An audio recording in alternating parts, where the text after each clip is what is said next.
Est-ce que ça marche? Oui. Bon, bah, bonjour, on va peut-être démarrer pour tenir le timing. Enchantée, donc je suis Romane Ozadnik, je suis accompagnée aujourd'hui de Julie Perrin de chez Rekit. Et donc moi je travaille chez Adelph et je suis ravie d'être présente aujourd'hui pour vous parler des emballages de médicaments et d'essayer de répondre un petit peu à la question comment éco-concevoir un emballage pharmaceutique.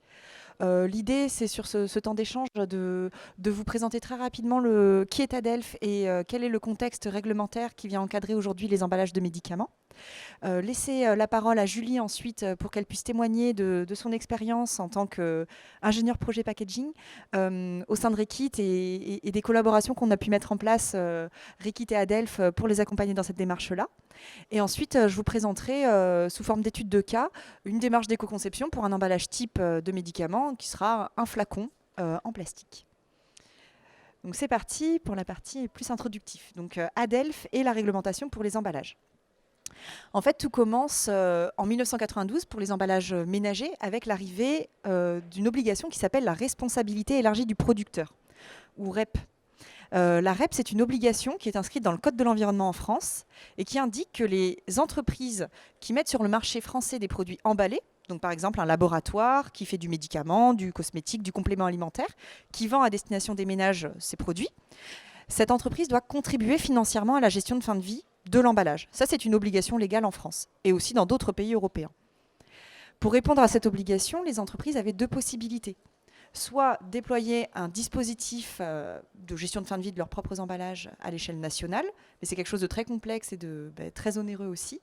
Donc l'autre option qu'ont choisi les entreprises, ça a plutôt été de mutualiser le système en le déléguant par l'intermédiaire d'un organisme tiers. Et donc c'est comme ça que Adelph a été créé juste après, en 93, sur la volonté des entreprises, pour les aider à se mettre en conformité avec cette fameuse obligation qui s'appelle la REP. Donc Adelph, on est une société privée sous agrément d'État, c'est-à-dire qu'on a un cahier des charges qui est défini par les pouvoirs publics et qui nous dicte quelles sont nos obligations, nos devoirs, etc., pour accompagner nos clients à la mise en conformité avec cette obligation.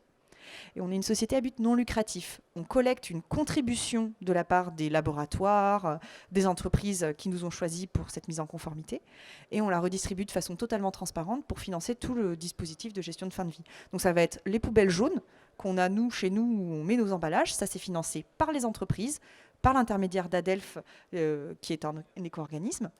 Et puis, la contribution vient aussi financer, quand la poubelle jaune est pleine, elle est envoyée en centre de tri, où vous avez des machines qui vont séparer les emballages par grande famille.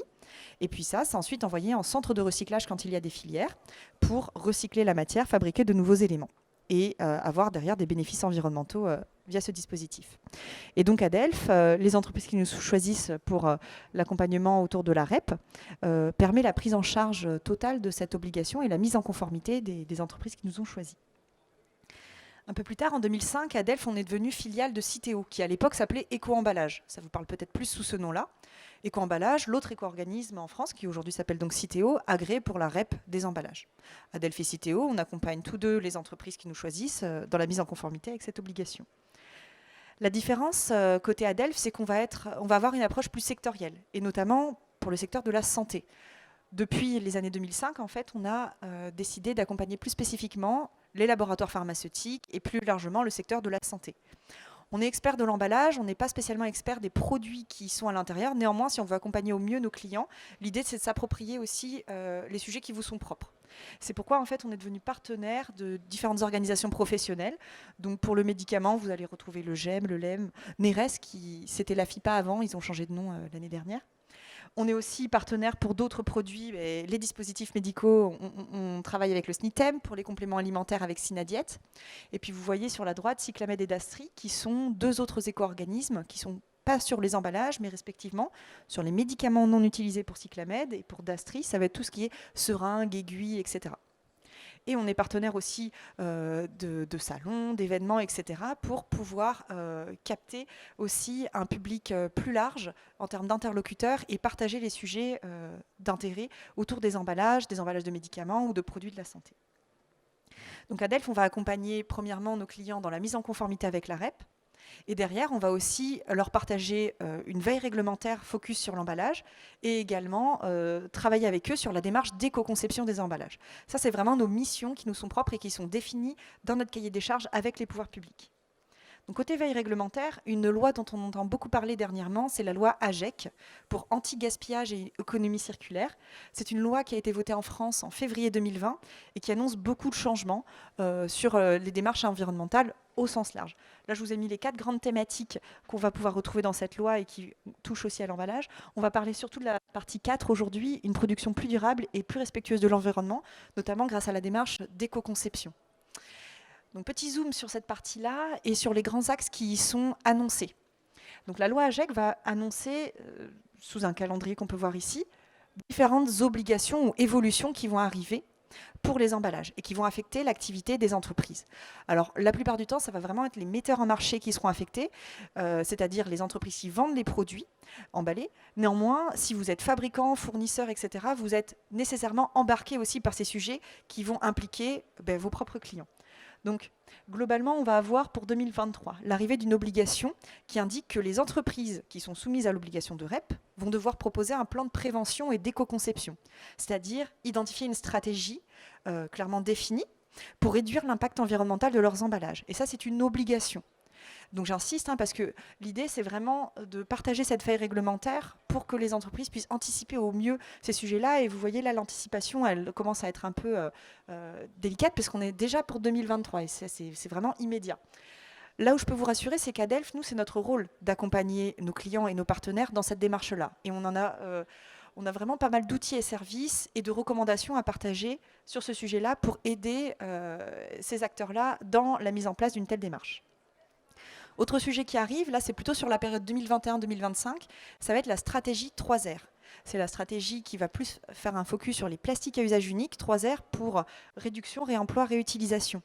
Cette stratégie, elle est orientée vers la réduction des plastiques à usage unique, la suppression des plastiques qui sont jugés inutiles, le terme inutile défini par décret, pour plus de clarté, et aussi qui va amener vers la conception d'emballages en plastique qui soient compatibles avec les filières de recyclage.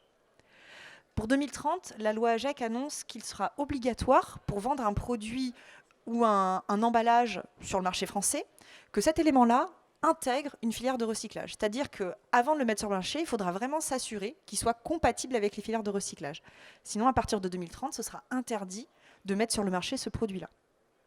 Et pour 2040, un objectif de tendre vers la fin des emballages en plastique à usage unique, qui va vraiment être rythmé par plusieurs étapes, notamment en premier lieu 2021-2025 par la stratégie 3R. Et donc là, en fait, vous le voyez, ces sujets-là vont affecter tout ou partie du cycle de vie global de l'emballage. C'est pour ça que je vous ai remis sur la droite un schéma type de ce qu'on entend par cycle de vie d'un produit, d'un emballage. Vous avez en étape 1 l'extraction des matières premières qui seront nécessaires à la fabrication derrière de l'élément en question. Donc ensuite, justement, les étapes de fabrication, de mise en forme pour avoir votre produit relativement fini. En étape 3 sont représentées de façon schématique toutes les étapes de transport qui vont rythmer la vie de l'élément. En 4, l'utilisation, la consommation, la communication aussi réalisée par le support qu'est l'emballage. Et en 5, la fin de vie. Et vous voyez, on peut joindre ces étapes-là et former une boucle dès lors que la fin de vie peut être reliée à l'extraction des matières premières. Et ça, pour un emballage, ça se passe quand, dès le départ, on pense conception et surtout éco-conception, qu'on identifie quels sont les bons matériaux à choisir, l'association des éléments entre eux, etc., pour s'assurer que mon emballage soit effectivement recyclable et pouvoir joindre l'étape 5 à l'étape 1. Et au lieu d'utiliser des matières premières vierges, utiliser par exemple des matières premières recyclées. Et c'est là qu'on vient éviter de piocher dans les ressources naturelles, préserver ces ressources-là et limiter l'impact environnemental. Et c'est à ce moment-là vraiment qu'on peut parler de circularité, d'économie circulaire et de bénéfices environnementaux. Et quand on parle d'éco-conception, on va surtout visualiser 4 grandes étapes clés pour limiter l'impact environnemental de l'emballage. De façon schématique. Donc on va avoir la première qui va être la réduction. Donc ça va être par exemple supprimer une unité qui serait jugée comme inutile, réduire les poids, les épaisseurs, etc. La seconde étape, l'amélioration de la recyclabilité. Choisir des matériaux qui disposent actuellement de filières de recyclage. Choisir aussi des associations d'éléments entre eux qui soient compatibles derrière avec les filières de recyclage et qui ne viendraient pas perturber le process. Troisième action, travailler sur l'origine de la matière. Est-ce que je suis sur de la matière première vierge, de la matière première recyclée, biosourcée? Quelles sont les conséquences de ces choix-là en termes d'impact environnemental et d'autres sujets qui seraient d'intérêt pour l'entreprise? Et quatrième action, faciliter le geste de tri, comme par exemple sensibiliser au bon geste de tri de l'emballage. On en a beaucoup entendu parler avec la loi AGEC. Si vous êtes vous-même metteur en marché ou fournisseur d'emballage, vous devez aussi en avoir entendu parler. L'arrivée de la nouvelle infoterie, qui est ce marquage qui devient obligatoire sur tous les emballages, y compris les emballages de médicaments, où il y a déjà très peu de place et beaucoup d'éléments qui y figurent. Donc ça anime beaucoup nos discussions avec les laboratoires. Et mettre en place une démarche d'éco-conception, on peut le voir sous forme de méthodologie. Pourquoi? Parce qu'on n'invente rien, hein, ça reste une démarche d'amélioration continue. Pour vraiment avancer de façon pérenne et de façon raisonnée aussi sur ces réflexions-là. Donc réaliser dans un premier temps un état des lieux, pour ensuite identifier des indicateurs, les suivre, etc., pour tester différentes solutions qui auraient été identifiées, pouvoir ensuite les comparer sur la base de ces indicateurs qui auraient été calculés, et ce qui nous permettra derrière d'arbitrer et identifier les solutions les plus pertinentes au regard justement de la stratégie de l'entreprise. Et c'est justement des choses qui ont pu être réalisées au sein de Reckitt. Et donc je vais passer la parole à Julie pour vous en parler un petit peu plus en détail. Bonjour, donc je suis Julie Perrin et je suis ingénieure packaging au sein de l'entreprise Reckitt, qui est une entreprise de Chartres qui met sur le marché beaucoup de produits, notamment cosmétiques et quelques procès médicaux. On est donc basé à Chartres, on est un groupe international et on a notamment, donc bien sûr, on travaille dans ce service à l'impact de nos emballages et à l'impact sur l'environnement, et donc à mettre en place des démarches d'éco-conception. Et le groupe a notamment mis en place plusieurs objectifs qui suivent globalement ce que la loi AGEX a indiqué, qui est donc notamment la limitation des emballages à plastique à usage unique et augmenter la part de nos emballages qui seront recyclables et donc avec une fin de vie plus responsable. Au sein de l'entreprise, par rapport à nos contraintes de machines, de conception et aussi des emballages que nous avons, l'usine de Reckitt travaille avec dans ce sens par plusieurs pistes d'amélioration. Donc on travaille énormément à essayer de mettre en place ou passer ou développer tout nouveau produit avec des emballages qui seront monomatériaux et donc plus facilement intégrés dans les filières de recyclage. Le passage à des emballages avec des matières issues de matières recyclées, ça va être notamment un travail pour tout ce qui va être flacons plastiques et l'amélioration de la recyclabilité des emballages. Il faut savoir que nous, Reckitt, on est à peu près sur 300 à 400 composants d'emballage, notamment des flacons, des tubes et des étuis cartons. Et donc, il y en a un énorme travail à faire, déjà notamment sur l'état des lieux de nos emballages. Et ça a été la grosse partie du travail qu'on a pu faire avec Adelph. Donc, comme je disais, par rapport aux emballages que nous avons, il nous fallait pouvoir savoir où est-ce que l'on en était, donc savoir quels étaient les impacts de nos emballages, à quel point, sur quoi on pouvait travailler notamment. Et du coup, pour cela, on a pu travailler avec l'ADELPH, notamment par l'utilisation de leurs outils, notamment de l'outil TRI, qui est un outil qui nous permet de faire un état des lieux précis de nos emballages et de leur recyclabilité. Il permet d'intégrer tous les composants de nos emballages et de faire le produit fini en termes d'emballage. Donc pas seulement nos bouteilles ou nos étiquettes, mais l'ensemble, et savoir si ça peut être intégré dans une filière de cycle de tri et quels sont les indicateurs en fait, sur lesquels on peut travailler. Donc c'est un assez gros travail, mais ça nous a permis au moins d'avoir un état des lieux très clair de ce que nous avons et de ce sur quoi on peut se concentrer pour travailler et avoir le plus gros impact directement. Parce que bien sûr, on est limité en termes de ressources, on a énormément de contraintes de termes mécaniques pour nos lignes de production, donc on ne peut pas mettre en place non plus toutes les solutions que l'on souhaiterait.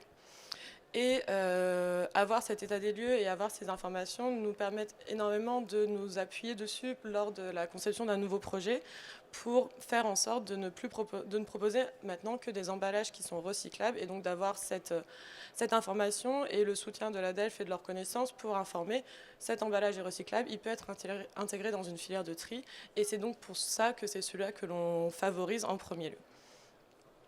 De plus, c'est le recyclage en France notamment et toute l'éco-conception, c'est quelque chose d'assez complexe. Il y a beaucoup de différentes informations, on peut très vite se perdre et c'est vrai qu'on a pu notamment utiliser d'autres outils de l'ADELPH qui sont le campus circulaire, qui sont en fait une ressource assez importante d'informations sur tout ce qui est les filières de recyclage, comment ça s'organise, comment c'est fait et quelles sont les contraintes. Et aussi notamment des informations sur tout ce qui peut être bonus ou malus, donc pas parler, mais les bonus ou malus que peuvent avoir nos emballages en termes de leur conception, et donc d'identifier plus facilement les pistes d'amélioration que l'on peut avoir. Merci beaucoup Julie. Donc oui, pour justement rebondir sur ce que tu viens d'évoquer, l'idée c'est vraiment que nous, on a toute cette expertise emballage et que notre gros challenge, c'est de réussir à le mettre à disposition des bons acteurs, donc des services packaging, mais également de les transférer aussi jusqu'à la direction pour les aider à identifier quelles pourraient être les stratégies à développer derrière, à déployer au regard justement de la stratégie environnement et d'éco-conception des emballages. Et justement, nous, notre rôle, c'est de remonter côté veille réglementaire les nouvelles obligations, les évolutions qui arrivent pour que ça puisse être porté jusqu'au CODIR et COMEX ou autres services de votre direction pour que ça puisse être identifié comme prioritaire ou justement l'ajuster en termes de priorité par rapport à ce qui était le cas auparavant et faire ce pied d'appel-là en mettant à disposition un bon nombre d'outils ou de services pour faciliter la prise en main de ces sujets-là par les équipes. Donc justement, pour vous étayer un petit peu tout ce qu'on a du côté outils et services, je vais vous présenter une petite étude de cas pour avoir une vision un peu plus claire de comment les outils Adelph peuvent être utilisés, peuvent vous être utiles aussi dans l'élaboration d'une démarche d'éco-conception. Et là, en prenant l'exemple d'un flacon, un flacon plastique de médicaments. Donc, rappelez-vous la petite frise où je vous avais mis les étapes 1, 2, 3, 4, 5 de méthodologie. En fait, on va reprendre... on va rezoomer sur chacune de ces étapes-là pour justement pouvoir les creuser, les décortiquer sur ce cas d'étude. Donc c'est parti pour l'état des lieux. Donc pour l'état des lieux, on va pouvoir se poser un bon nombre de questions. Donc là, c'est vraiment une méthodologie type que je vous propose qui est bien sûr ajustable au cas par cas. Si vous imaginez d'autres étapes intermédiaires ou d'aller plus loin dans certaines étapes, libre à vous vraiment de les développer. C'est vraiment un exemple pour vous aider à visualiser ça. Donc côté état des lieux, première question, quelles sont les attentes? On est sur un flacon. Quel type de flacon? Quels sont les éléments qui composent ce flacon? On a un emballage primaire pour un nouveau médicament liquide, par exemple, pour une contenance de 200 ml. Donc mon système global va être composé de mon flacon, de mon bouchon et de mon étiquette. Deuxième question, que peut-on retrouver sur le marché pharmaceutique aujourd'hui quand on parle de flacon? Dans ce système global, flacon, bouchon, étiquette. Du côté du flacon, on va pouvoir avoir soit des flacons en plastique, soit des flacons en verre, globalement. Donc là, pour ce cas d'étude, on va plutôt se concentrer sur un flacon plastique, et même sur un flacon en plastique PET. Et pour aller encore plus loin, parce que incorporer de la matière recyclée, ça a de réels bénéfices environnementaux derrière, prenons même le cas d'un flacon en plastique PET recyclé. Donc petit R pour recycler et PET pour la résine plastique, donc un flacon en RPET. Ensuite, du côté du marché, aujourd'hui, en termes de système de fermeture, on va pouvoir trouver soit des bouchons métalliques de type aluminium, soit des bouchons en plastique, par exemple des bouchons en plastique polypropylène.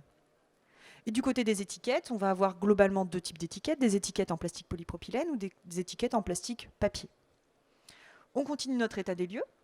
Nouvelle question, dans quelle situation se trouve-t-on par rapport à cette démarche-là? Et quelles sont nos contraintes vis-à-vis de cet emballage et de notre réflexion d'éco-conception?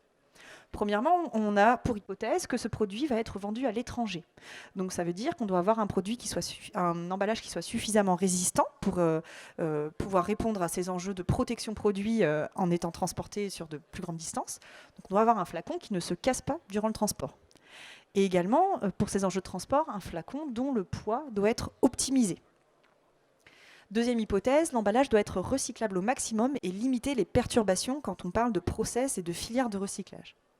Troisième hypothèse, partons du principe que l'étiqueteuse, qui est utilisée sur la ligne de conditionnement, n'est adaptée qu'aux étiquettes en plastique. Donc on va rester sur des étiquettes plastiques de type polypropylène. Et donc finalement, on identifie des solutions adaptées à creuser derrière dans la suite de notre démarche. Une première qui est composée donc d'un flacon en PET recyclé, flacon en RPET, avec une étiquette en polypropylène et un bouchon aluminium. Seconde option, quasiment la même chose, mais cette fois, on a un bouchon qui serait un bouchon en plastique, polypropylène. Et donc l'idée, c'est qu'on va examiner ces deux options plus en détail et identifier quelle serait éventuellement la plus intéressante d'un point de vue bénéfices environnementaux. Deuxième étape de notre méthodologie, le choix des indicateurs. Là, pour cette étude de cas, je vous propose de creuser 3 indicateurs différents. Le premier, le taux de recyclabilité, que l'on peut calculer via l'outil TRI, qu'a évoqué Julie quand elle parlait de la démarche chez Reckitt. TRI pour test de la recyclée des emballages, qui est un outil gratuit, accessible à l'ensemble de nos clients, qu'on peut aussi partager avec nos partenaires, etc., qui va permettre de calculer 3 indicateurs pour les emballages ménagers. Le premier, ça va être le taux de recyclabilité de l'emballage. Le second, la compatibilité des composants avec les différentes filières de recyclage. Et le troisième, le niveau de recyclabilité. Troisième indicateur que je vous propose d'évaluer, ça va être l'impact environnemental global.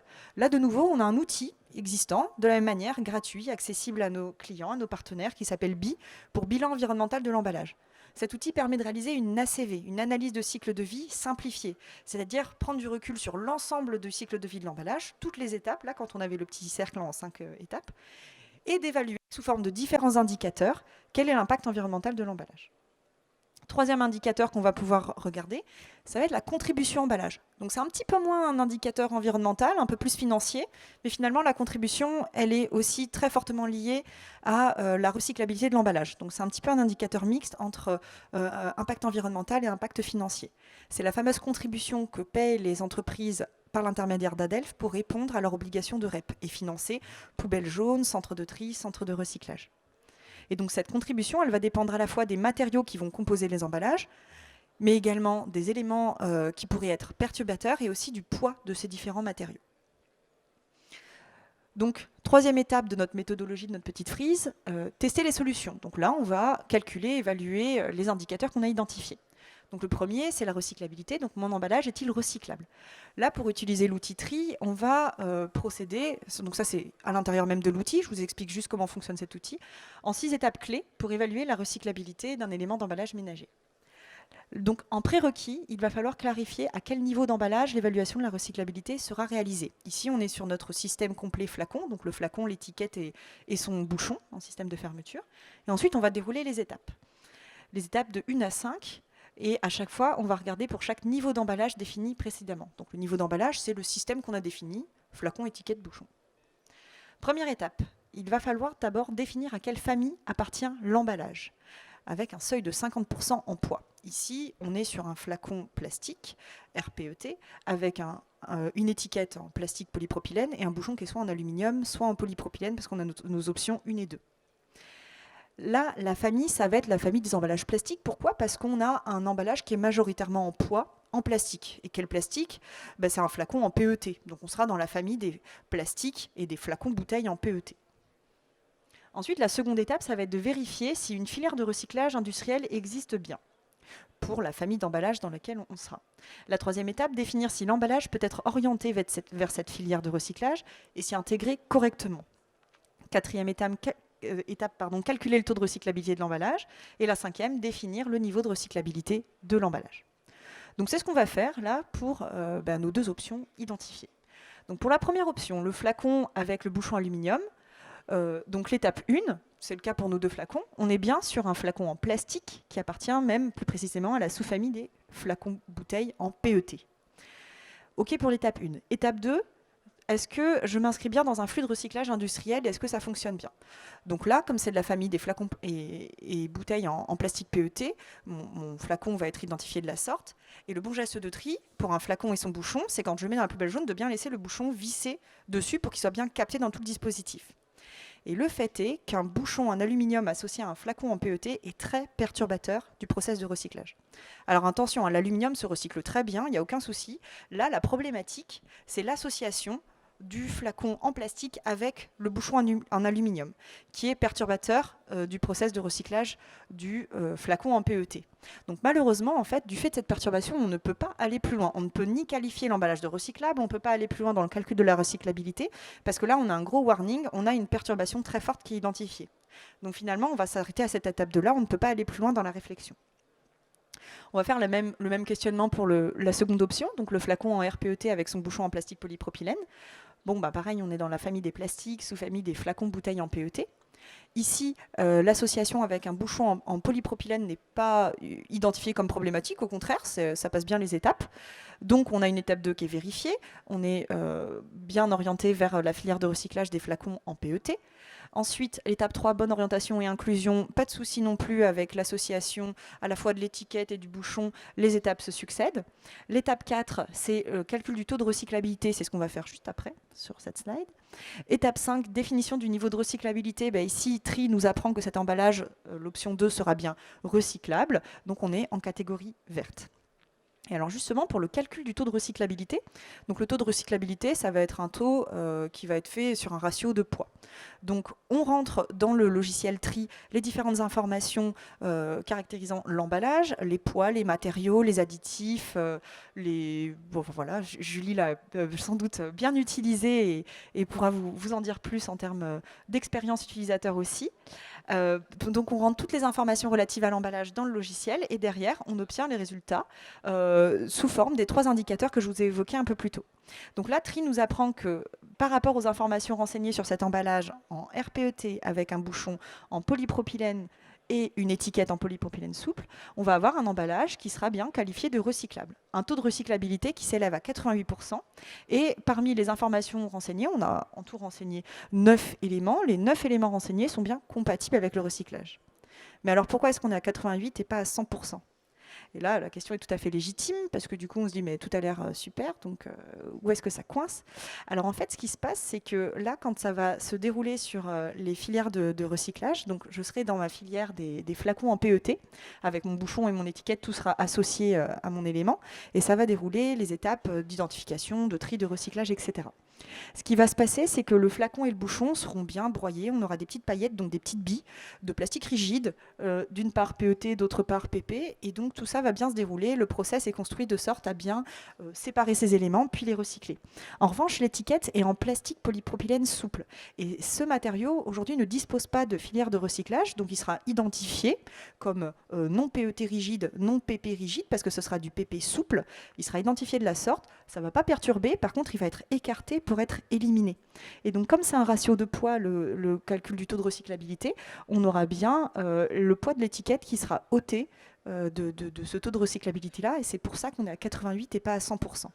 Donc quand on travaille sur cet indicateur et sur l'amélioration de la recyclabilité de l'emballage, c'est super intéressant de voir d'où on part, pourquoi est-ce qu'on est à cette valeur-là, est-ce qu'on a possibilité d'améliorer cette valeur et comment le faire. Et nous, on est là, bien sûr, en backup pour vous aider à challenger ce type de résultats, bien les comprendre, se les approprier et aller plus loin, si vous le souhaitez, pour avancer dans cette démarche-là. Alors ensuite, le second indicateur, ça va être de réaliser l'analyse de cycle de vie de l'emballage. Donc une analyse de cycle de vie, c'est un bilan environnemental global de l'impact de l'emballage sur l'ensemble de son cycle de vie, qui va nécessiter de décrire de façon détaillée les informations relatives à l'emballage. Donc les éléments, les matériaux, poids, transport, process, etc. Quand on a les résultats d'une ACV, on peut les regarder un petit peu de 2 manières différentes. La première, c'est si on fait un focus sur un emballage donné. Là, on est toujours sur notre système flacon, bouchon, étiquette. Et donc, en réalisant la CV avec l'outil BI, on va pouvoir avoir des informations sur l'impact environnemental des différents éléments composant mon système d'emballage. Quel est le poids environnemental de mon flacon au regard de celui du bouchon, au regard de celui de l'étiquette. Ce qui nous dit, si je veux améliorer mon impact environnemental global de mon emballage, je vais peut-être d'abord travailler sur un élément ou sur un autre pour avoir un impact le plus intéressant possible. Et on va avoir des résultats sous forme de différents indicateurs, par exemple la contribution à l'effet de serre, l'utilisation de ressources en eau, l'eutrophisation, etc. L'autre manière d'utiliser une analyse de cycle de vie et qui est très intéressante, c'est de comparer et de tester plusieurs solutions qui sont comparables. Il faut qu'on soit vraiment sur le même type de référentiel pour qu'on soit sur 2 éléments d'emballage, enfin 2 emballages, 2 systèmes d'emballage qui soient bien comparables. Et donc, on va pouvoir demander à BI, l'outil, de recroiser les éléments de l'emballage. Par exemple, là, j'ai mon emballage avec mon bouchon en aluminium et en bleu, mon bouchon polypropylène. Et là, je suis sur l'indicateur acidification de l'air. Et à ce moment-là, BI va pouvoir indiquer, au regard des informations qui ont été données sur ces 2 emballages, l'option 2 a un impact environnemental plus faible que l'option 1. Et donc, on peut faire ça au travers des différents indicateurs qui sont donnés par BI pour identifier quelle pourrait être la solution moins impactante d'un point de vue impact environnemental. Donc là, pour notre étude de cas, je n'avais pas de données assez précises et assez exhaustives sur les 2 options identifiées, donc je n'ai pas fait l'exercice sur BI tel qu'on pourrait le faire avec vos propres emballages sans souci. Mais dans la tendance, en fait, quand on est sur un flacon avec, en PET avec un bouchon aluminium et qu'on passe sur un flacon en PET avec un bouchon en polypropylène, on va avoir un impact positif en fait, sur plusieurs indicateurs, et notamment sur l'acidification de l'air, la consommation de ressources en eau et la contribution à l'effet de serre. Là, ça va être pour différentes raisons dans lesquelles je ne vais pas rentrer dans les détails, mais de la même manière, on est là aussi pour vous aider à challenger les résultats que vous obtenez sur BI pour pouvoir vous expliquer la raison et essayer d'identifier de quelle manière on pourrait aller plus loin, quels changements on pourrait opérer pour avoir des retombées qui soient vraiment positives. Je vais un petit peu accélérer. Le dernier indicateur, c'est de calculer la contribution emballage. Cette contribution, elle se calcule en plusieurs temps. Le premier, c'est calculer la contribution au poids par matériau. Donc pour mon système emballage, il faut que je renseigne le poids des différents éléments, c'est un tableau Excel, dans la colonne du bon matériau. Donc là, je renseigne le poids de mon flacon dans la colonne flacon PET, le poids de mon bouchon dans la colonne aluminium et le poids de mon étiquette dans la colonne plastique polypropylène souple. Et donc le tableau recroise ça avec la contribution de chacun de ces matériaux pour obtenir la contribution au poids total. Ensuite, le second élément, ça s'appelle la contribution à l'UVC. UVC, c'est pour unité vente consommateur, donc c'est mon système emballage global qui contient mon produit fini. Il faut renseigner le nombre d'unités séparables par le consommateur ou patient au moment de son utilisation. Et donc là, on va avoir 2 unités, le flacon avec l'étiquette qui reste collée quand on consomme le produit ou l'utilise, et le bouchon. Donc je renseigne 2 unités, j'ai ma contribution à l'UVC. Je somme ces 2 parts de contribution, j'ai ma contribution totale, mais sans bonus et malus. Et le fait est que cet emballage-là, rappelez-vous, l'association du bouchon aluminium sur le flacon PET est très perturbatrice et du coup, ça entraîne un malus de 100% sur la contribution, donc ce qui est énorme, c'est le plus gros malus sur la contribution. Et derrière, on obtient donc une contribution totale qui est multipliée par 2 par rapport à ce qu'on avait initialement. Donc voilà la contribution de ce système emballage-là. Si je fais le même type d'exercice pour l'option 2, cette fois, j'obtiens une contribution totale qui est réduite de 63% par rapport à mon option 1 avec bouchon en aluminium, notamment parce qu'on n'a pas cette perturbation, et ça se ressent d'un point de vue calcul de contribution. Et si je me projette sur une vente de 2 millions d'unités, ça permet d'économiser plus de 17 000 € de contribution emballage. Donc ça reste aussi des arguments à intégrer dans des discussions, ça reste des indicateurs à prendre en compte aussi quand on est dans une démarche, puisque c'est aussi parlant de pouvoir parler impact financier. Donc voilà pour le test des solutions. L'idée, c'est ensuite, étape 4, de comparer les solutions. Donc on a nos 2 options, on a calculé nos différents indicateurs, donc c'est le moment de les prendre ensemble pour pouvoir les comparer. Côté taux de recyclabilité, rappelez-vous, l'association d'un bouchon aluminium sur un flacon PET est perturbatrice. Donc par rapport à ces 2 options-là, c'est vraiment l'option 2 qui est plus intéressante. Côté impact environnemental, on a utilisé BI sur ces 2 options avec toutes les données exhaustives, etc. On a pu constater que l'option 2 avait aussi des résultats en termes d'impact environnemental plus intéressants. La contribution emballage, on vient de la calculer, elle est plus faible pour l'option qui n'est pas perturbatrice du recyclage. Et on peut continuer dans les indicateurs, on peut en choisir d'autres pour vraiment étayer cette partie-là. Et je vous ai proposé, admettons, la maturité industrielle, c'est-à-dire est-ce que ces options-là existent bel et bien aujourd'hui ou non sur le marché. Bon, le fait est que là, oui, ces 2 options sont bien celles qu'on retrouve sur le marché, mais c'était juste pour vous rappeler qu'on pouvait vraiment continuer d'inclure des indicateurs pour aller plus loin dans sa démarche. Et donc la dernière étape, c'est d'identifier comment choisir entre différentes solutions.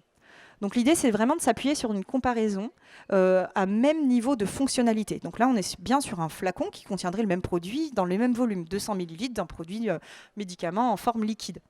Ensuite, il faut considérer l'ensemble du cycle de vie. Ne pas faire un focus uniquement sur une étape, par exemple la fin de vie, et regarder que la recyclabilité, mais vraiment prendre du recul et examiner si on fait un changement en termes de conception, quel va être l'impact au global sur toute la vie de l'emballage. Et ensuite, avoir une approche multicritère.